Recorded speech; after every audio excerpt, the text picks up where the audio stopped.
今回は脱出不可能な刑務所と言われたアルカトラズ島をご紹介いたします。着します。で、こんな感じで坂道がずっとありまして、皆さんこうゾロゾロ登ってますので、それをフォローするような感じで上がっていただいて、一番上の大きな建物がセルハウス刑務所でした。もうね、ここは1963年までの29年間連邦刑務所で、今もう国立公園になってるので、刑務所としての機能はしてないんですけど、あれがセルハウスという刑務所跡地ということになっています。で、あそこに入るときにオーディオツアーという感じでオーディオヘッドセットを各自に配ってますので、それをつけていただいて、45分間ツアーしていただいています。その時、すいません、ジャパニーズプリースと言っていただければ日本語でツアーできます。で、終わられたら、出ていただく感じになるんですけど、上からだとね、ゴールデンゲートブリッジとかサンフランシスコの街が非常に綺麗に見えますので、こちらご覧いただいたりして、また戻っていただいて、一応ね、あそこにごめんなさい、スケジュール、帰りのコートのスケジュールがあるので、ちょっとそちらもご覧ください。島へ渡る唯一の手段はアルカトラズクルーズのフェリーによるツアーしかありません。こちらからフェリーが出ているので、前もってチケットを買っておいて並ぶことになります。今から乗るのは右側の船になります。乗船しました。さあ、いよいよ出発です。島へは約15分ほどで到着いたします。このアルカトラズ島とは脱出が不可能な島として有名なんです。こちらには以前刑務所があり、強い潮流と冷たい海水により脱獄しても陸にたどり着くのは不可能と言われました。刑務所だった29年間に脱獄に成功した正式記録はなく、脱走したまま行方不明の囚人は4名。今では年間数千人が訪れる観光地となっています。とにかくここには手に負えない極悪人が収容されていました。例えば、シカゴ暗黒街の帝王と言われたアルカポネ、民衆の敵ナンバーワンの誘拐犯、アルビン・カービス、映画終身犯のモデルになったロバート・ストラウドなどです。この島は別名ザ・ロックと呼ばれています。ザ・ロックという映画もありますので、ご覧になった方もいるのではないでしょうか。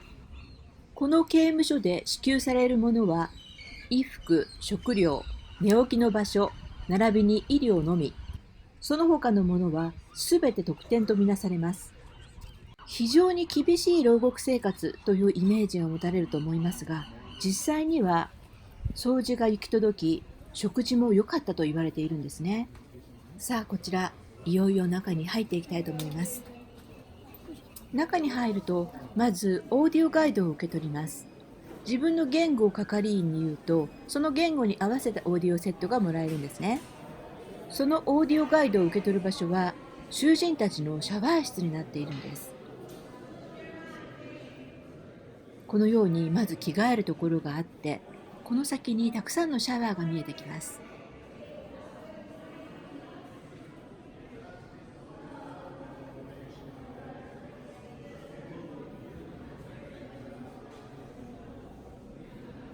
はい、こちらがシャワーですね。たくさん並んでいますよね。同時に何十人もの囚人がシャワーを浴びることができるんですね。そしてこちらが牢獄セルハウスです。1912年に完成した600人を収容できる牢獄で、A から D までの4ブロックに336室の牢獄が規則正しく並んでいます。建物は3階建てになっており、通路の両側に独房が並んでいます。こちらがオーディオガイドのスタート地点です。ここで機械のスイッチをオンにします。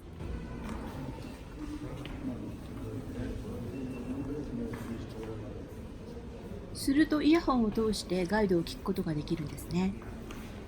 アルカトラズの牢獄がいっぱいになるということは一度もなかったそうです。囚人数は平均で260人。一番多かった時でも320人だったそうです。アルカトラズで死刑が執行されたことはありません。ただし自殺は5件、殺人が8件あったそうなんですね。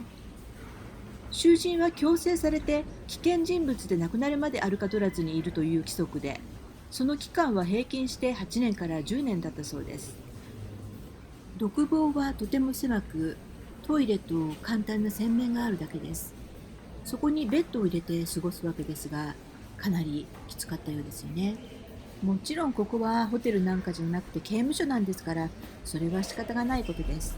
再現されている部屋を見ると、かなり持ち込めるものも多くて、なかなか快適なようにも見えてしまいます。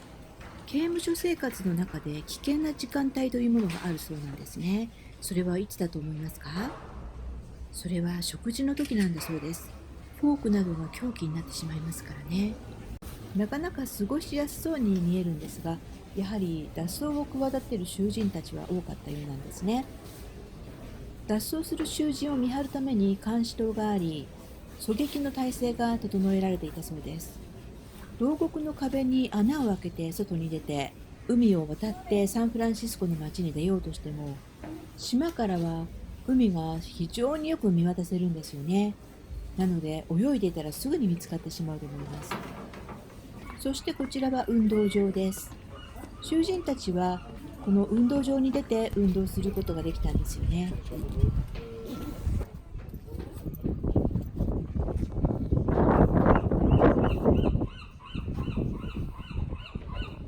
一部の部屋は開放されていて、実際に中に入ってみることができます。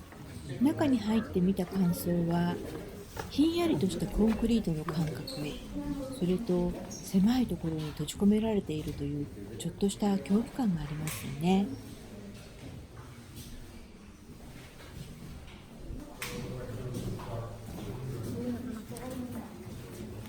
そしてこちらは刑務所の中の図書室です。本をね、読むことが許されていたんですよね。とても時間があったので、本を読む囚人も多かったそうです。そしてこちらは面会室です。この小さい窓のようなところに椅子を置いて座って、ガラス越しに面会をしたんですね。声は電話のような受話器でやり取りしたようです。上の方にもこのようなガラスの覗き穴がありました。面会所にはこのような穴が開いているところがあるんですね。ここからね、差し入れのやり取りをしたんでしょうか。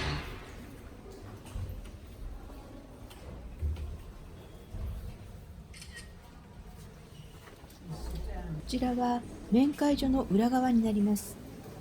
囚人たちと向き合う面会人がここに座って面会するんですよね。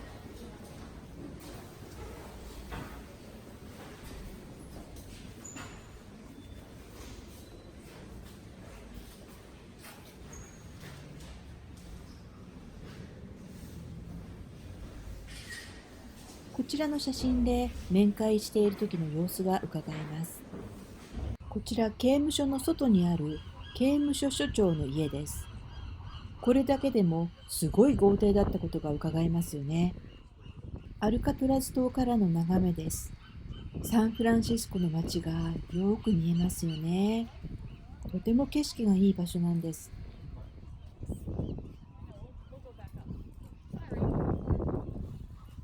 こちらは刑務所の中の食事を作る厨房になっています。ここには包丁などの凶器もたくさんあるので、ちゃんと頑丈な柵がありますね。すべての見学が終わると、お土産品がたくさん売られているところに出ます。やはりね、何か記念に買って帰りたいですよね。本とかマグカップとか、あとはキーホルダーとかいろいろあったんですが、私はアルミの飲み物を飲むコップみたいなのを買ってきました。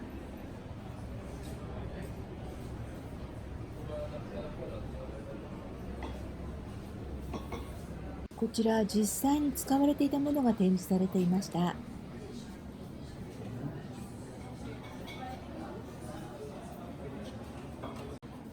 このカップです。このカップを私は2つ購入してきました。今回はサンフランシスコからお送りしました。それではまた。